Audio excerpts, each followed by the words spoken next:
Hey guys, John coming at you with another Diablo Immortal video. This is going to be a really quick one. I wanted to go ahead and prove to you what it means to have a fully maxed out gem as a level 1 versus what you would get from a 5-star as far as the additional stats you get from awakening a gem.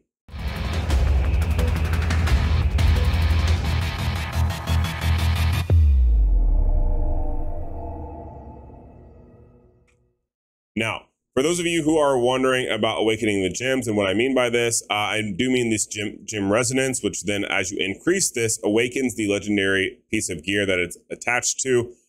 This is very powerful in Diablo Immortal, especially for the free-to-play players, because it's going to be super hard even as a spender or free-to-play for a person ever to get these maxed out level 10s for the five-star gems. So you really need to be cognizant and aware of, okay, well, what am I sacrificing by going all of the 5-star route, or what do I additionally get if I don't go all this route? And let's say you max out a couple of 1-star gems. So first things first, obviously, most people are aware at this point that you do get a modifier when you increase the gem resonance of your gems. Now, this is paywalled. Unfortunately, you do have to have a Dawning Echoes utilized on a piece of gear. So that way it'll open up this page for you if you do not have the Dawning Echoes available to you, and if you're not willing to spend that money to get this unlocked, then unfortunately this video won't be for you because you won't be able to utilize anything I'm saying.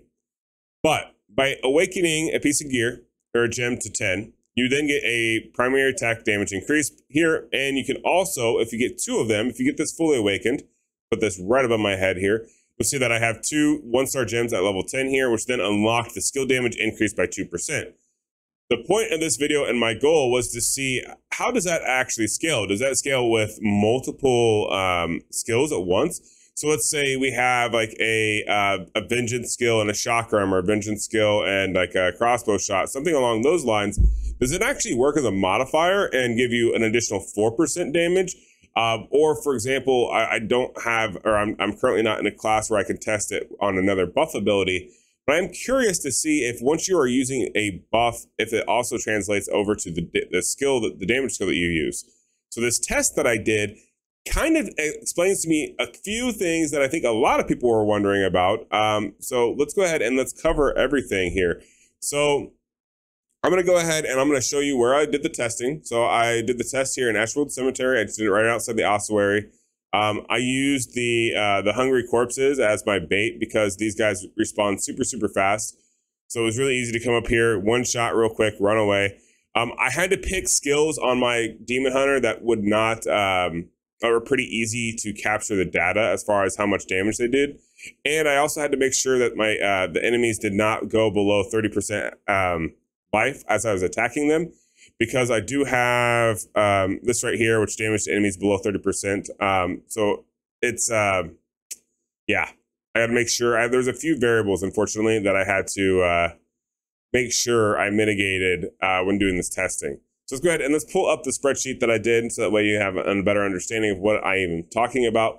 So you will see here that we did this test with explosive arrow and chakram. The reason why we did this with explosive arrow is because unfortunately crossbow shot is a 4,915 to 6,882 for the base damage.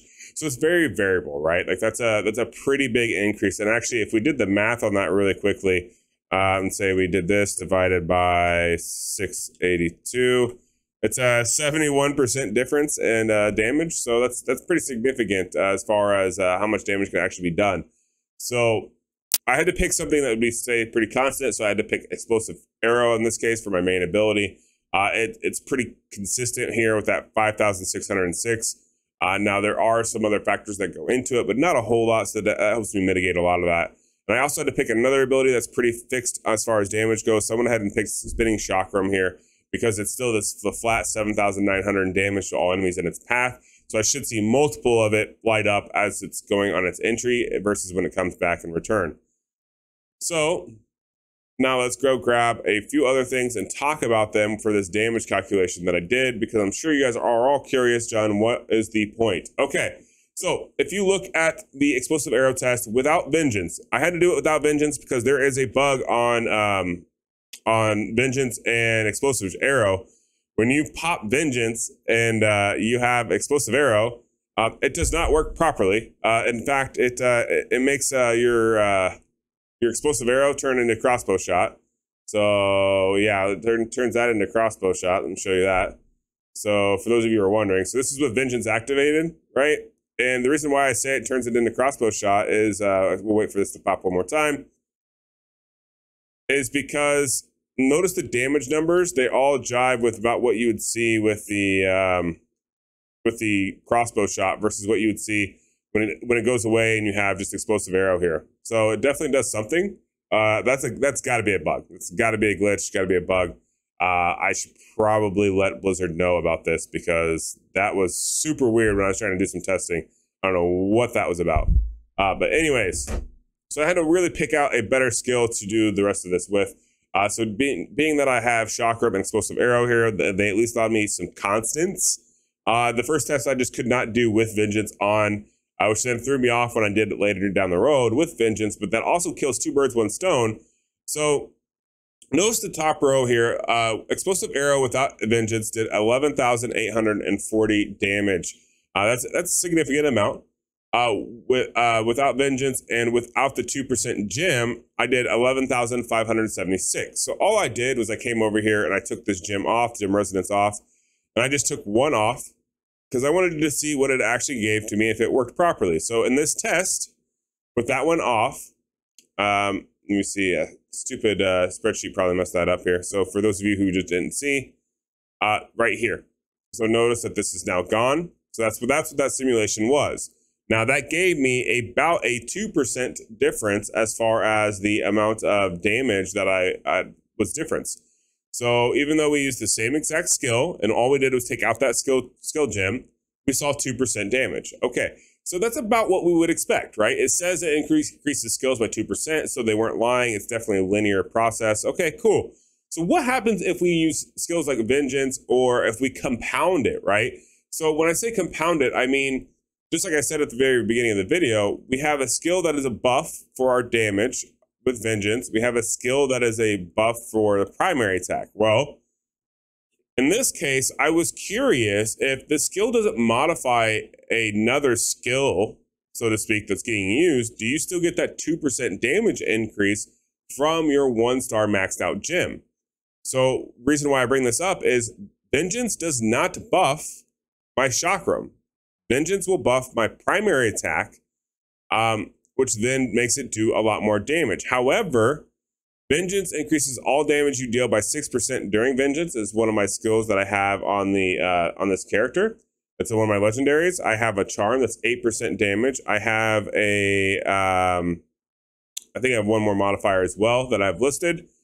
But yeah, so it doesn't directly impact chakram other than this 6%, and that's from my legs. And we can see that clearly laid out here. So this would be a simulation if you had a buff on your particular character and you wanted to apply that to another skill and use it, right? So let's say you're putting up like a monk shield. Would you then, while that monk shield is active, get this 2%? And I think this covers this because when we went ahead and we did the testing, you'll see that we did without Vengeance, we did 12,1222. Now with Vengeance, so we'll go ahead and record that. With Vengeance, we did 14,529. That's pretty significant amount of damage boost increase. If we do the math here, that's about 84. I did this. Why do I always do this backwards? I swear, every time. 529 divided by 12, 20, 22, boom. That's 1 and 118. So it's basically 18.8% is what this is saying. So we'll round that up to 19%. Now, 19% is kind of a weird number. Why would 19% be the number at all? So let's talk about that very quickly. So if we go ahead and let's just subtract 1 here. Subtract 1. Thank you. And let's see. So that's 19% here on this chart. Now, what Vengeance modifiers do I have active currently? My charm is at 8% modifier. So let's go ahead and let's just subtract the 0.08. Okay. So now that's 10% modifier. Okay. We have damage up by 6%. That is coming from the actual piece of gear that I showed you. So that's 6%. So that leaves us 4.8% at this point, as you can see on the calculator. And then plus on top of all this, we have 2 skills active at the very same time, and the skill stone should give you an additional 4% from there. So if we go ahead and we subtract that, we got 0.04, and this pretty much jives. Now there is a 1% that's kind of unaccounted for. I'm not sure, that could just be RNG as far as the damage that was actually output when I recorded it. Maybe the 12,222 was a little bit low. I tried to take the average on all the hits I hit because, like I said, I had gear that modifies the amount of damage I do. But overall, it all jives. The charm modified it, the vengeance modified it, the skill gem actually modified it, which that was what was really important, because it would be such a waste of your time and energy to take a 1-star all the way up to level 3 here if it did not modify everything. And it is in fact modifying everything. So by putting this in here, I am getting that additional 2% skill damage for every single skill that I'm using. And if I'm using 2 at the same time, it is additive. So I'm getting the 4% there. So far, this definitely seems like this was a worthwhile test. I figured out that I'm okay with having 1 level 10 gem on my Demon Hunter that I max out all the way to 30. I will be quickly probably replacing my Berserker's Eyes with a Echoing Shade once I get a few more Echoing Shades, because I think that's going to allow me to do a lot more damage. Because if I summon another Shadow that does the same amount of damage as I do, then that's going to be so much more of a multiplicative damage output than just this straight up 16% damage. So, but that's going to kind of do it for this video. I wanted to make sure to show you guys the proof in the pudding and the concept here, that if you take a 1-star gem all the way up to Residence 30, or unlock 20 residents, so to speak, it does actually go across the board for the 2% here. The math does jive. And also, if you're curious, if your charm works properly, notice that my charm, my vengeance, I got a 8% roll on my vengeance, which I was told was ungodly. I thought 10% was the max. I did not realize it was really that hard to get up to 8%. So I do apologize for my improper reaction. But this 8% from vengeance on the charm does in fact work. For those who are saying that, oh, this does not work, then it does not multiply. We did the math. You saw the math yourself as I broke it down on the calculator. It all jives completely. And yeah, that's going to be it. Hopefully this video helps you make better decisions on what gems you want to utilize. Maybe you don't always want to go for a 5-star gem. I can do another video later. Let me know down in the comments below if you want to see the actual math breakdown on what actual additional damage you get per se. However, it's just weird to try to do those kinds of breakdowns because it depends on what your base gem is and what the 5-star gem you would be replacing it. So it gets a little bit more complicated when you start getting into those details. But yeah, hope you guys enjoyed it. Make sure to subscribe. Once again, we're only still at like 12% subscriber rate of viewers.